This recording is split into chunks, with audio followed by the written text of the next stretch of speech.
It's going to take a lot of practice.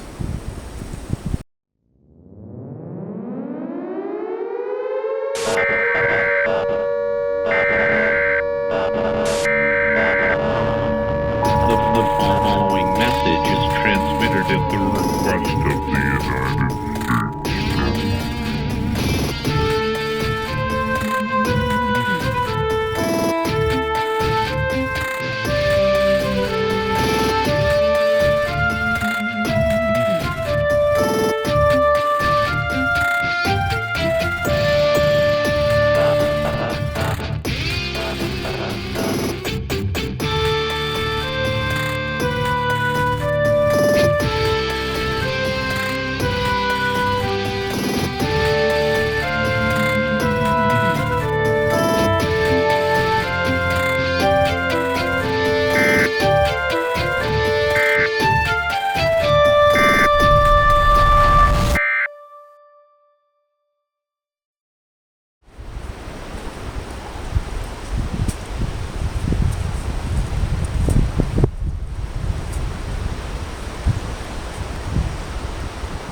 Well, the fact of the matter is that no matter how many planes you have, there's going to be a high probability that you're going to be bugging out by yourself.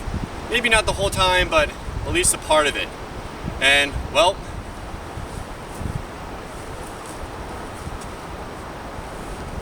I'm all by myself. So I'm Grimm from the Bug Out Boys, and this is another Bug Out adventure. Now let's see how I do when I am by myself. Starting off pretty good though. Got some nice garlic mustard.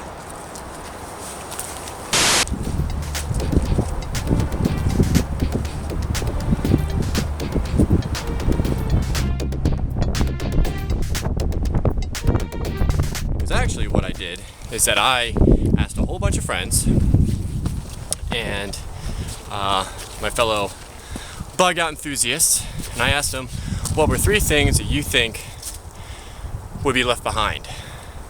And I picked one of those, and I'll show you what it is later.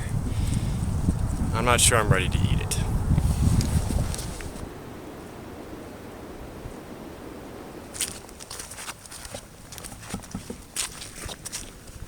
I have been hiking for quite some time, and to make things even more difficult for me, I decided not to eat before I came out to, you know, help with the scenario of that the little bit of food that I found in that scenario town is all I got. So I'm feeling kind of famished, so I've been keeping my eye out for wild edibles while on the trail, and finally I stumbled upon some more garlic mustard. There's a patch there and a patch there, and they are in their infancy, but still, this is a garlic mustard leaf, and you can just kind of pinch it about 1/2 inch below stem. And if you're unsure, you can grind it up and smell it. It smells like garlic.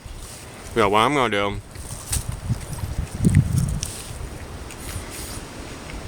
very garlicky, but a lot of nutrients in there. I'm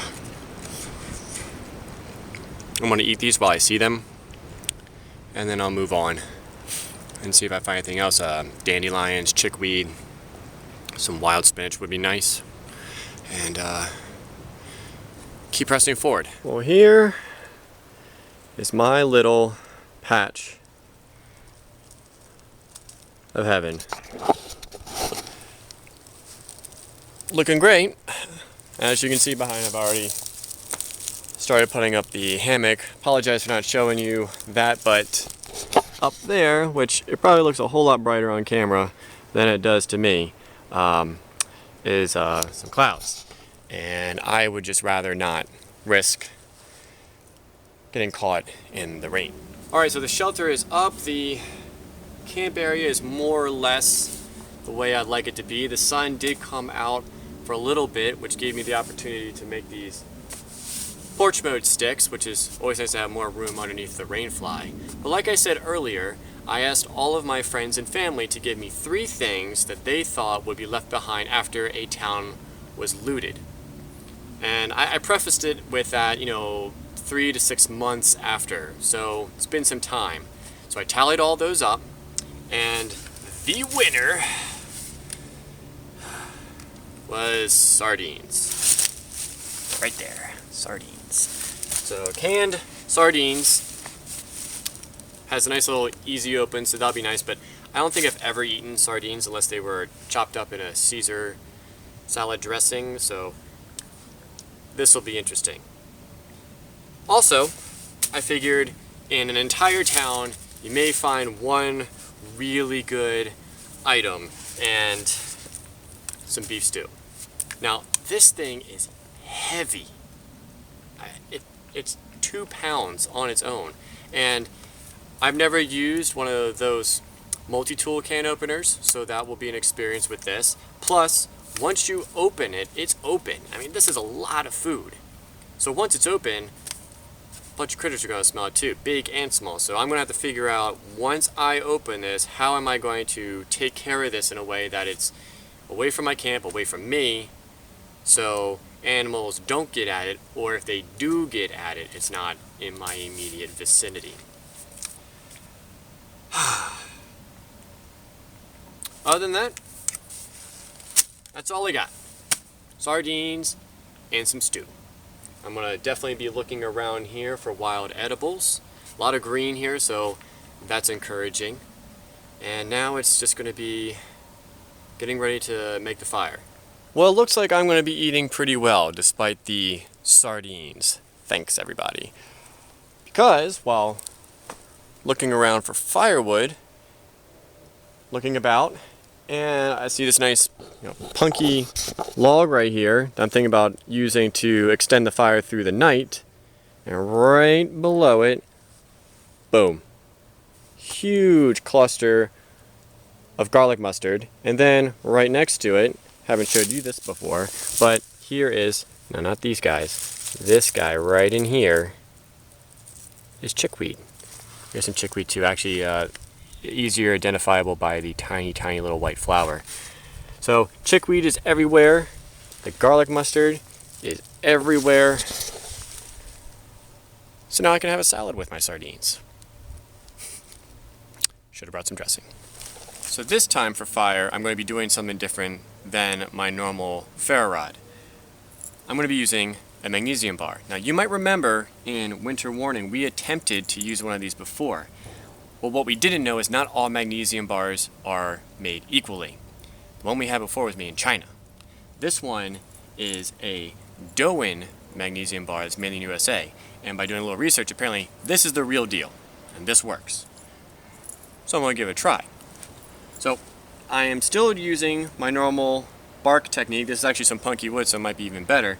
But I'm going to clean this out with my knife and then dig a little bit of a shallow dimple in there to collect all the shavings, because as you remember, the shavings were going everywhere, and it needs to be about a quarter, if not a $50 size little pile of these shavings in here to get it going.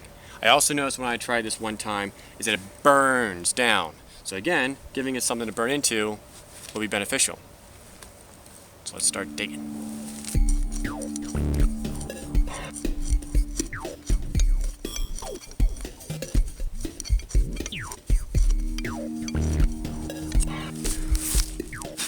Alright, so it's been dug. I'm going to bring that up so you can see. Whoop! See, already things are trying to get in there. See how, it's not too deep, but deep enough. Now, to shave the magnesium.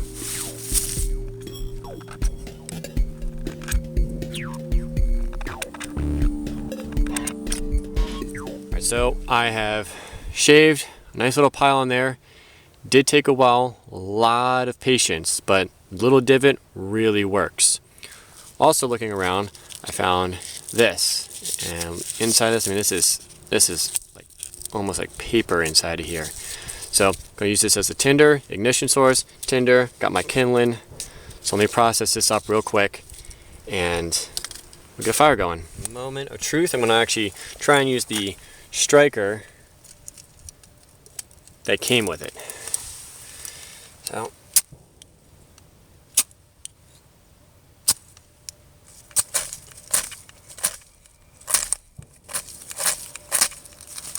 here we go. There we go.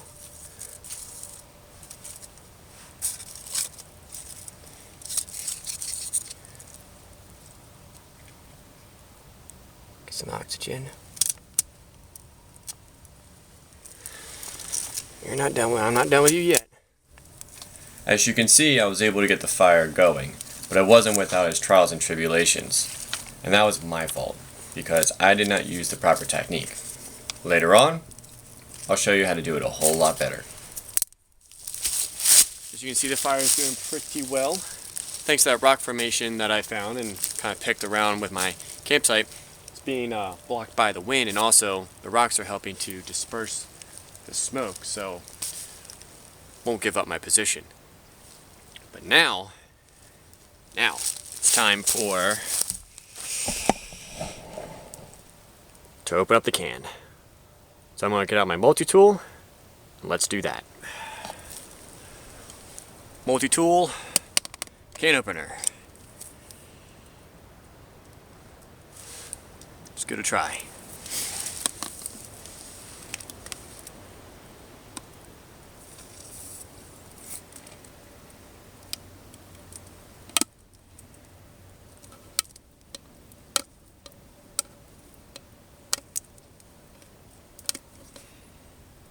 Well, I'm almost halfway done already, so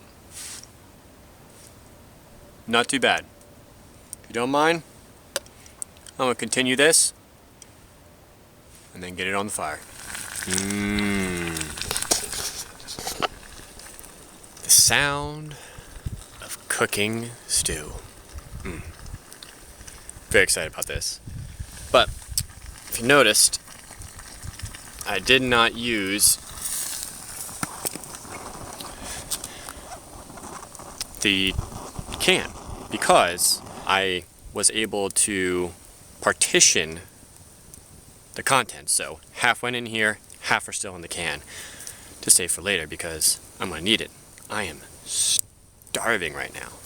So I'm going to keep on cooking up my food. I'm going to enjoy it.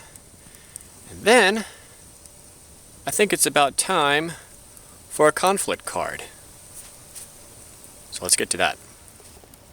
Well, alright, it's conflicted card time. And the scenario is as such. Due to a deadly virus approaching your city, you and your family decide it's time to bug out. However, your only car has been stolen, it is winter time, and it would be suicide to bug out on foot. Your chances of finding an abandoned car are next to nothing since everyone is leaving town. Would you steal someone else's car and put them in your situation for your family's sake, or would you stay in and risk dying from the virus? And why? Well,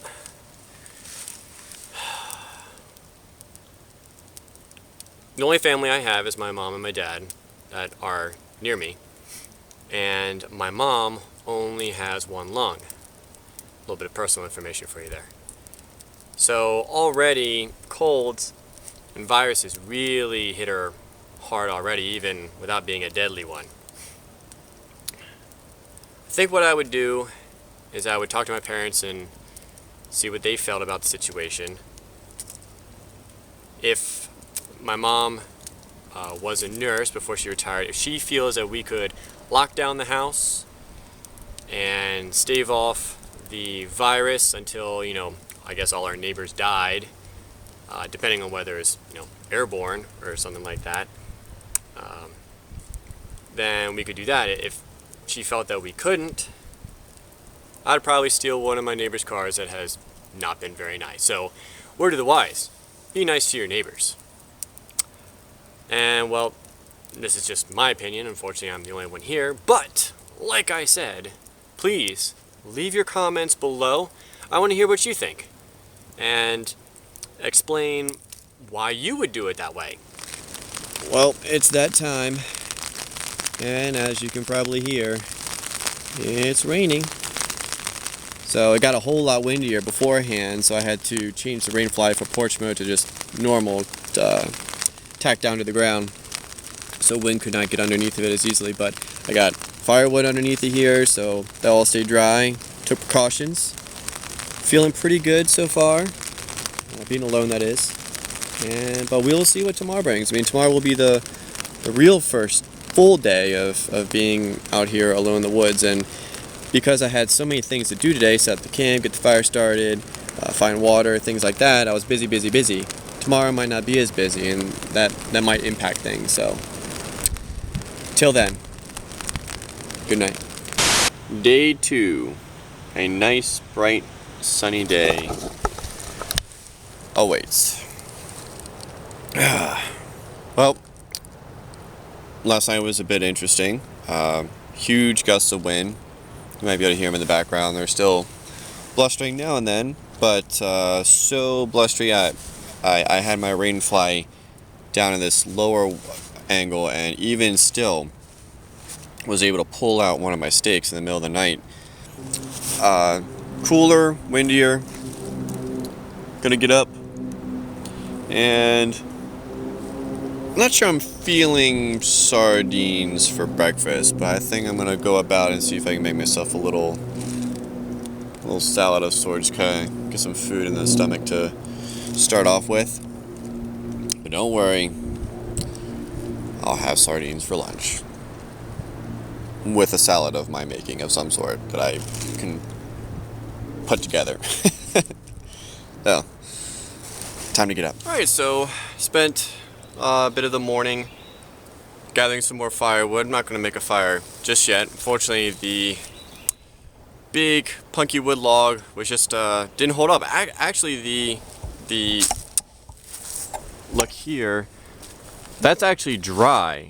So the wind, it was protected from the wind and the rain. It was just more or less there just wasn't enough of it.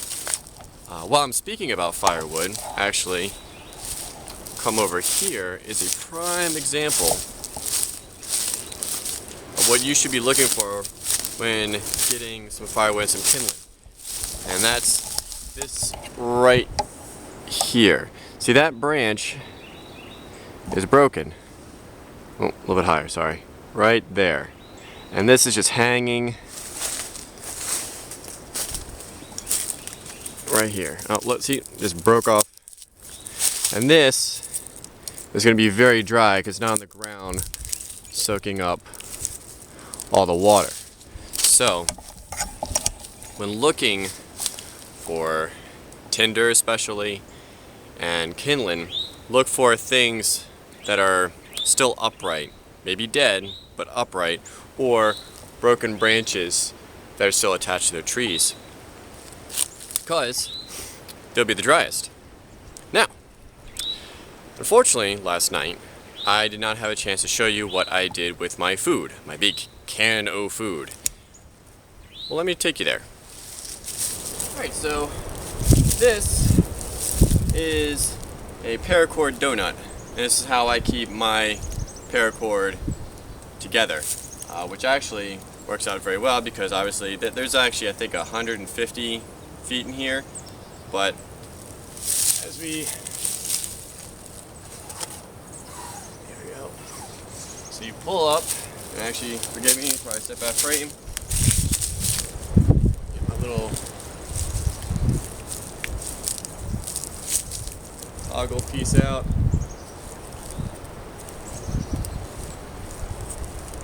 Here we are. I use the stone right here to get it even higher. And down we go.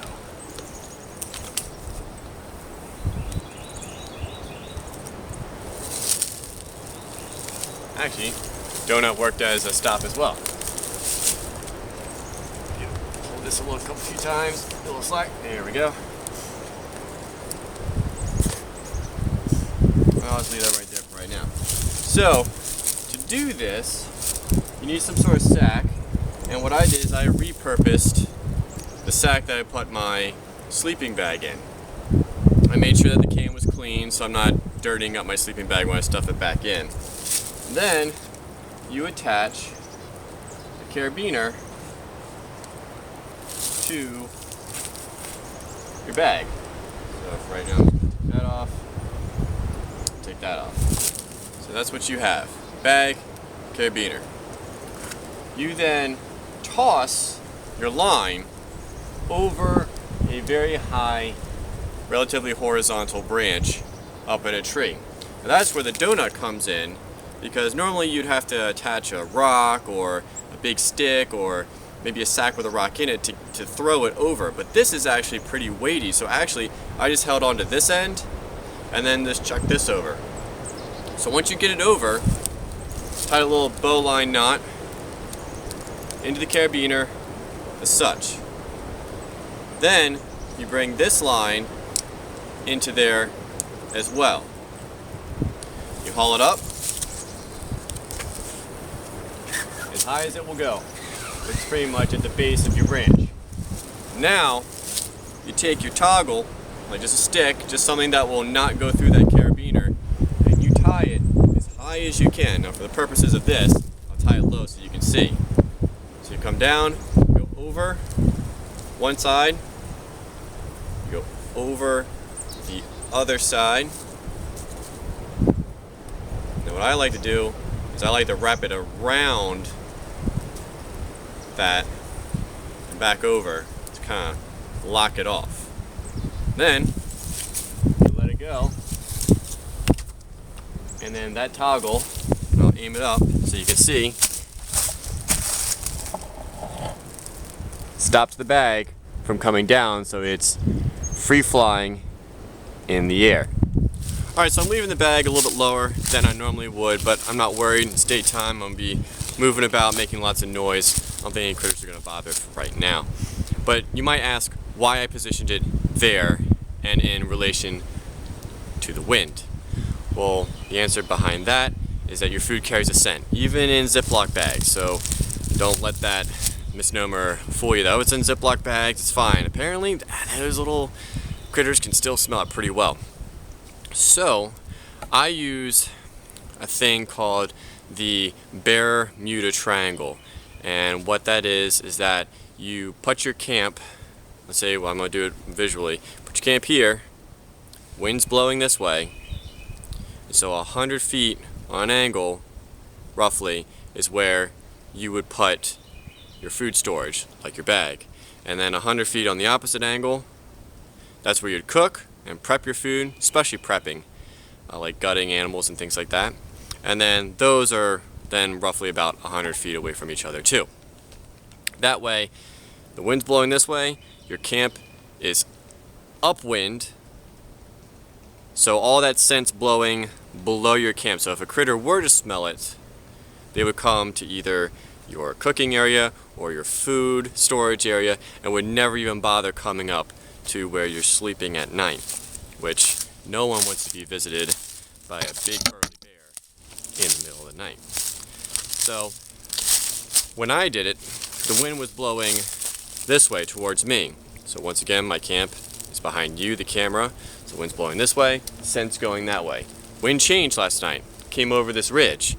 It is still blowing away from my camp.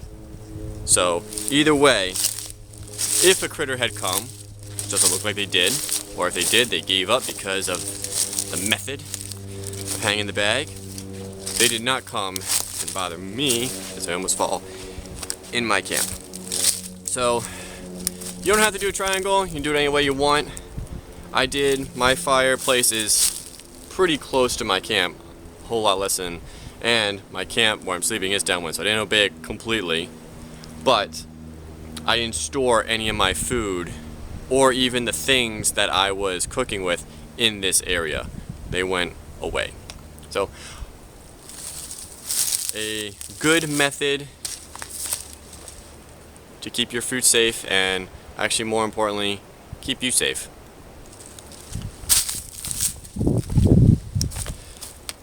How about some lunch? I'm desperately looking for a bunch of wild edibles to soften the blow of those sardines. I already know I have plenty of garlic mustard about and chickweed. What I did not know, and I learned, is that I have some toothwort, and that is right here. Oh, let me get out of the light, sorry. Try and toothwort right here. So this is toothwort. It comes from a single stem. These are two separate plants right here. There's one over there and there. White little flowers. And what you're supposed to do is dig up the single root that they have, and apparently has a little bit of a spice to it. So I'm gonna add those in there too.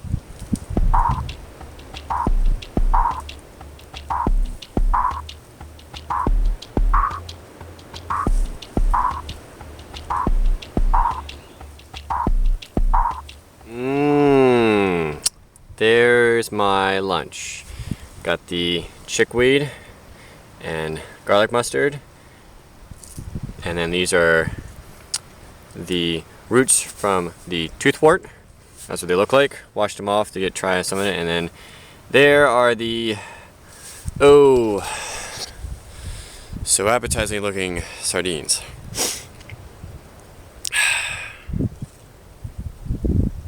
Let's give it a whirl.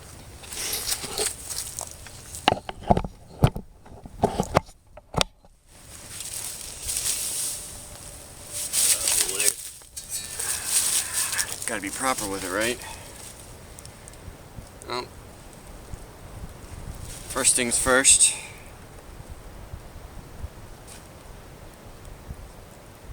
Do you have any eyes?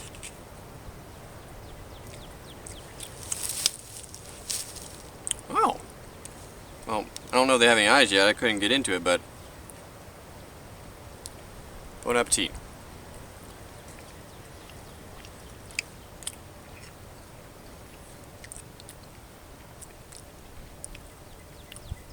That's pretty darn good. I'm a little worried there for a second. First of all, I thought they were going to be,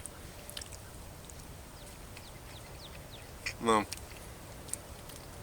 those fillets that you usually see.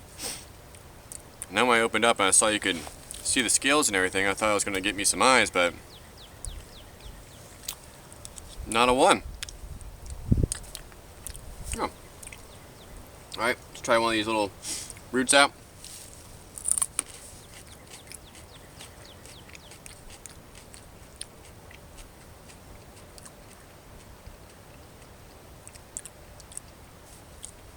Crunchy, good. And I see what they say, a little spice, just a little bit.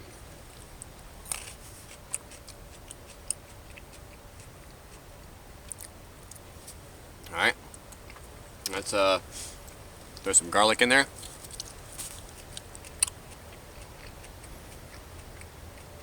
And then finish up with some chickweed.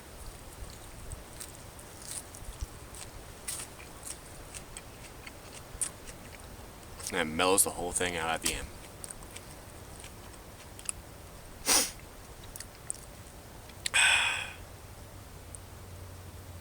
It's pretty appetizing. I'm actually pleasantly surprised. Well, on the opposite side of the ridge now,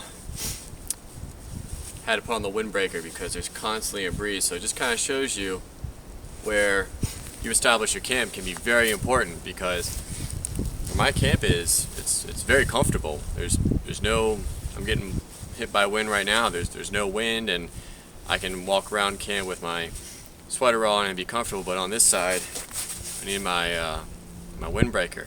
But the other reason I came here is that I decided to purchase one of these, and it is just sling, shepherd sling, rock sling. And I'm working on getting it adjusted to my height, but right here is a good location for rocks to practice, so no one to hurt besides myself. And nice thing about a rock sling is once you get proficient with it, you can hunt with it and protect yourself, and the ammo is everywhere, just about. And I had this just stuffed in my pocket, so I thought this would be a pretty nifty tool to have for a bug out situation, so I'm going to give it a whirl.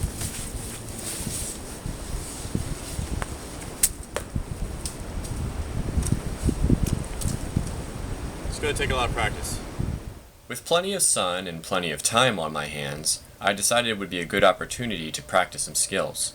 Here you can see me working on picking out the right type of punky wood to get an ember started using a magnifying lens. So while you're out on your adventure and you have some downtime, I highly recommend practicing the skills that in the future could save your life. Last time I attempted this, it flared up really quickly, and I didn't have anything around it, and I really had to work hard to get that flame later on. So what I did, I still did my board, and I took my time, and I think got a little bit better pile in there. Still used the divot. Your main enemy, wind. Wind is your enemy, because these little filings of magnesium just love to fly over the place. So I got a lot of dry, small tinder, or kindling I should say, from hanging branches, so they're dry. And then even shaved off some pieces in here as well. So the idea being is I've left an opening for me to shoot the spark in, and then as soon as it flares up I can kind of pull this over, and hopefully it'll light without me pulling it over, but even still. Let's give it a whirl.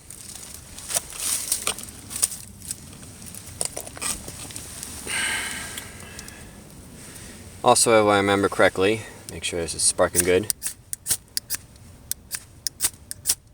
Alright, is that the best way I did it last time? Was this. Oh.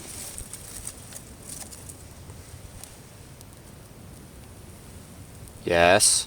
Yes. Yes! So, what I decided to do this time, a little smoky right now, but is that I am using the can to cook the rest of the beef stew up.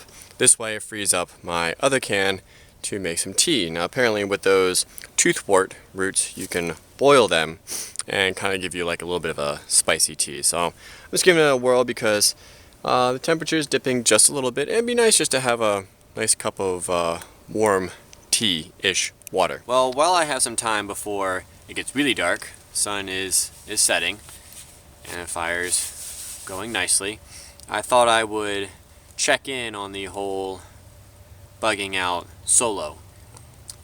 So far, hasn't really been a problem. Again, each person's going to be different, so this would be a very good experiment for you, fellow bug out and survival enthusiasts.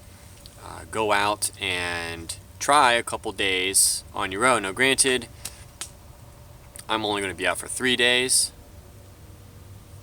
so it's not going to be the same as obviously going out for a week, but it's a good start. If you can handle 3 days, then push to 5. If you can handle 5, push to 7, so forth and so on, which I actually might do. Differences. Well, you do everything, but that's common sense. But by that being part of the equation, it really does help you, because by you having to get all the firewood, starting the fire, setting up the camp, making the camp better, getting water, doing all the recon, foraging, making traps if you did. I didn't this time around. By doing all those things, you're keeping busy. And when you're busy, at least for me, I don't really notice that I'm alone.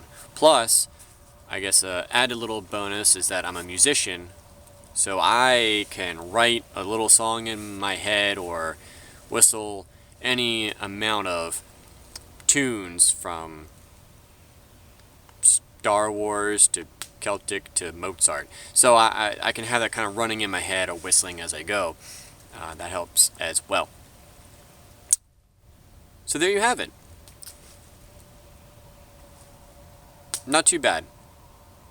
I actually really enjoyed it. I think maybe in the not so distant future I will plan a longer trip. Fire's dying down and I think I'm going to try and get some much needed rest. Didn't sleep too well last night. Usually I don't the first night, but this is the night to make up for all that. Fire's dying down and I put a couple of punky logs so they would roll down that big rock and hopefully slowly feed the fire throughout the night. So hopefully I'll have a little bit of coals or something to start off with tomorrow morning so I can make some nice warm breakfast. So, good night. Alright, day 3. Slept better last night. Didn't have the roaring of the wind going through the trees to keep me up or worry me about my rainfly. Gonna check on the fire, see if it made it. Woodpeckers woke me up earlier, but that's okay. Again, gonna check on the fire, see if that's still alive. If not, I'll have to make different decisions.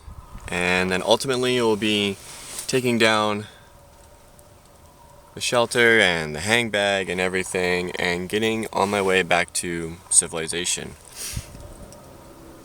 Nope. Even touching it. Even this rock was very, very hot when I left it last, but it's cold and all the ashes are cold.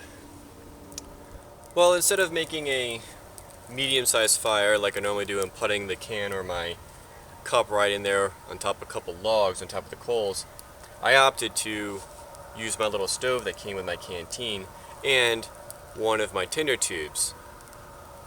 Reason being is that, as you know, I have the heart of my pack here, and while I was putting away the magnesium bar, I was closing the lid and I actually accidentally crushed one of my tinder tubes.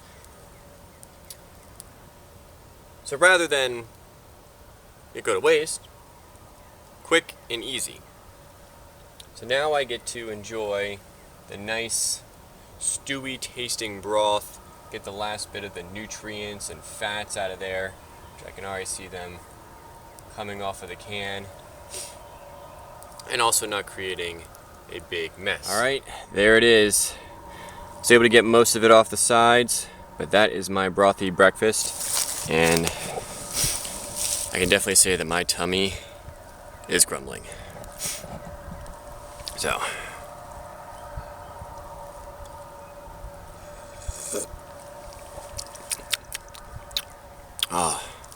that is nice.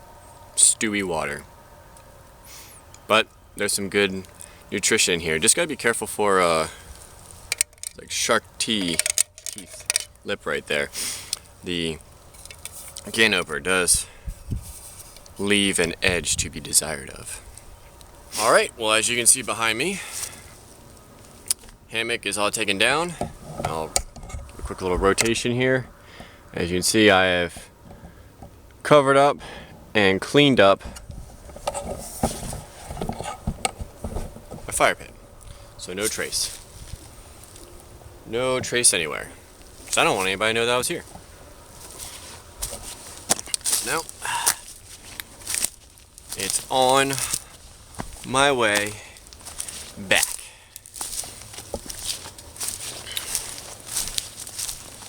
I guess while I'm here, might as well talk about being alone once more. Another check-in. Well,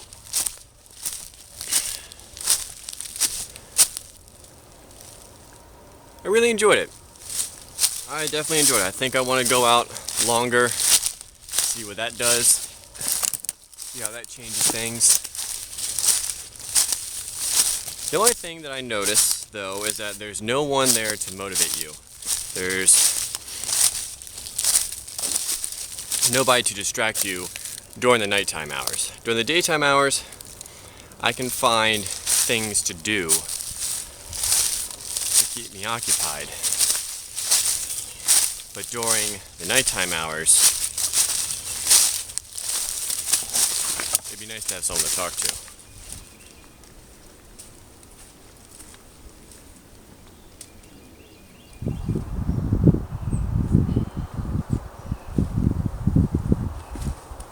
Well, as you can probably hear, I'm getting closer to civilization. And to be honest with you, I'm kind of happy with that. Not because of the solo part, and not because of being lonely or anything like that. Just I am famished. The food that I scavenged clearly wasn't enough for the 3 days that I decided to be out. So something for you to think about, that when you're scavenging, if you ever have to, take as much as you find, because it might be really a lot of weight on your pack, but going up and down these ridges and switchbacks and things like that is a lot of work. And every time you go into that abandoned town or supermarket or whatever, it's a risk, because you're not the only one thinking about that. So I hope you enjoy this Bug Out Boys episode. Hope you learned a little bit from, between the wild edibles and how it feels to be on your own. And I am now going to go and get some food.